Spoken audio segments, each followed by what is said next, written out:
चीन भारत के खिलाफ साजिश रचने से बाज नहीं आ रहा है।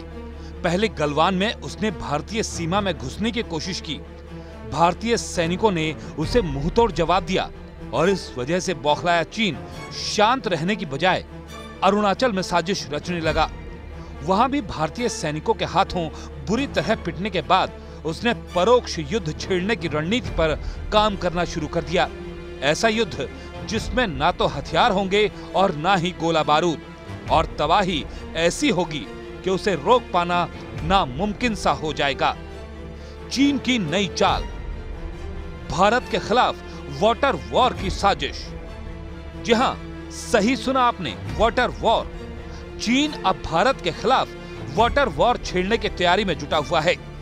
चीन अरुणाचल प्रदेश की सीमा पर एक ऐसा बांध बना रहा है जो पूर्वोत्तर भारत के साथ साथ बांग्लादेश में भी तबाही ला सकता है। चाइना अपनी हरकतों से बाज नहीं आ रहा है और चाइना एक डैम बना रहा है 60,000 मेगावाट का, बिल्कुल अरुणाचल के समीप है और उसका असर अरुणाचल, असम और यहां तक कि बांग्लादेश पर पड़ सकता है। सैटेलाइट तस्वीरों के जरिए यहां पर समझाने की कोशिश की जाएगी कि चाइना किस जगह पर वो डैम बना रहा है और भारत सरकार उसके लिए क्या स्टेप उठा रही है, भारत सरकार की तरफ से क्या कदम उठाए जा रहे हैं, क्या डैम बनाए जा रहे हैं, और अगर सडन चाइना पानी छोड़ता है तो उसके लिए क्या उपाय है, और अगर उस पानी को डाइवर्ट कर दिया जाता है डैम के जरिए तो उसके लिए क्या उपाय है। हमारे साथ में एनएचपीसी के x chairman A K. Singh ji हैं। सर, वो एग्जैक्टली किस जगह पे डैम बनाया जा रहा है चाइना के जरिए, 60,000 जो मेगावाट की बात कही जा रही है? Thank you Ravi ji. ये आप इस पे में देखिए एक रेड लाइन नजर आ रही है, ये इंडिया और चाइना बॉर्डर है, लाइन है। और ये जो ब्लू कलर दिख रहा है आपको, ये हमारी नदी है जिसको हम सियांग रिवर कहते हैं, और इस तरह से आके फिर इंडिया में इंटर करती है और फिर चली जाती है बांग्लादेश से। और एक ग्रेट बैंड जो देख रहे हैं चाइना में है, इस जगह पे क्या कि नदी जो आ रही है सडनली यहाँ पे करीब 800 मीटर का एक ड्रॉप आता है, जिसको यहाँ पे पानी को रोक के डैम बना करके चाइना वहाँ पे एक बड़ा प्रोजेक्ट बनाने का काम कर रहा है। लेकिन चीन के साजिश का पता चलते ही भारत सरकार ने भी इसका मुंहतोड़ जवाब देने के लिए प्लान बनाया और उस पर तेजी से काम करना शुरू कर दिया। न्यूज़ 18 आज पहली बार भारत की उस तैयारी के बारे में आपको बताएगा। साथ ही उस प्लान की तस्वीरें भी पहली बार आप देख पाएंगे। हम इसको अपने एरिया को बचाने के लिए कि कभी चाइना पानी छोड़ता है तो हमारे लोगों की सुरक्षा कैसे हो, घर मकान की हो, जानवरों की सुरक्षा कैसे हो, जमीन की सुरक्षा कैसे हो, और नीचे में सिर्फ अरुणाचल ही नहीं, आसाम और बांग्लादेश तक इसका जो इम्पैक्ट पड़ेगा उसके लिए क्या करा जाए। तो एक सियांग पे डैम बना रहे हैं जो भारत सरकार प्लान कर रही है बनाने, अभी उसकी फिजिबिलिटी रिपोर्ट वगैरह चल रही है। ये पॉइंट है यहाँ पे, तो होने के बाद बनाएंगे और किस तरह से हम क्या बनाए कि उसका असर मिनिमम हो या नहीं हो। उसकी जो रिक्वायरमेंट निकाली गई है वो करीब करीब 9.4 BCM की कैपेसिटी का रिजर्वायर बनेगा। तो 9.4 BCM मतलब कि 9.2 billion cubic metre of water, तो उतना पानी को एब्जॉर्ब करे। और हम उसको अगर सडन पानी छोड़ता है तो हम पानी उसके अंदर डैम के अंदर में हम इकट्ठा कर लें कि डाउनस्ट्रीम में कोई समस्या नहीं हो। इसके अलावा पूर्वोत्तर भारत के अलग अलग इलाकों में भी तबाही को रोकने के लिए काम तेज कर दिया है और 11,000 मेगावाट के प्रोजेक्ट शुरू कर दिए गए, जिनमें कई का काम अब लगभग पूरा होने वाला है। चीन की ये वाटर वॉर वाली साजिश कितने खतरनाक है, इसका अंदाजा इसी बात से लगाया जा सकता है कि अगर चीन ने पानी को छोड़ दिया तो पूर्वोत्तर भारत के कई इलाकों का नामो निशान तक मिट सकता है। जो डैम तैयार हो जाएगा और चाइना सडन पानी छोड़ता है, बाढ़ वाली स्थिति फिर नहीं आएगी। बिल्कुल नहीं आएगी। और अगर हम नहीं बनाते हैं और चाइना पानी छोड़ता है तो सडनली 40 से 50 मीटर का पानी में राइज होगा। उसके वजह से जो जितने नदी के किनारे के बैंक है, जमीन है, घर है, मकान है, जानवर है, ये सबको ये नुकसान होने वाला है वहाँ पे।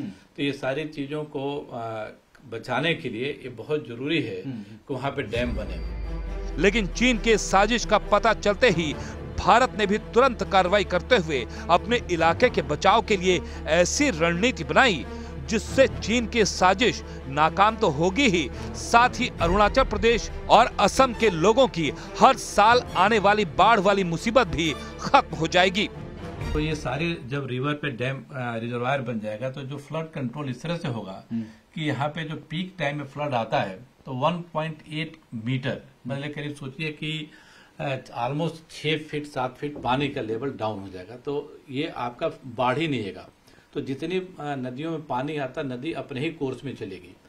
तो ये हमेशा हमेशा के लिए बाढ़ से और जो बाढ़ आने से आसाम में जो जमीन का नुकसान होता है, जानवर का होता है, घरों का होता है, वो चीजें बंद हो जाएगी।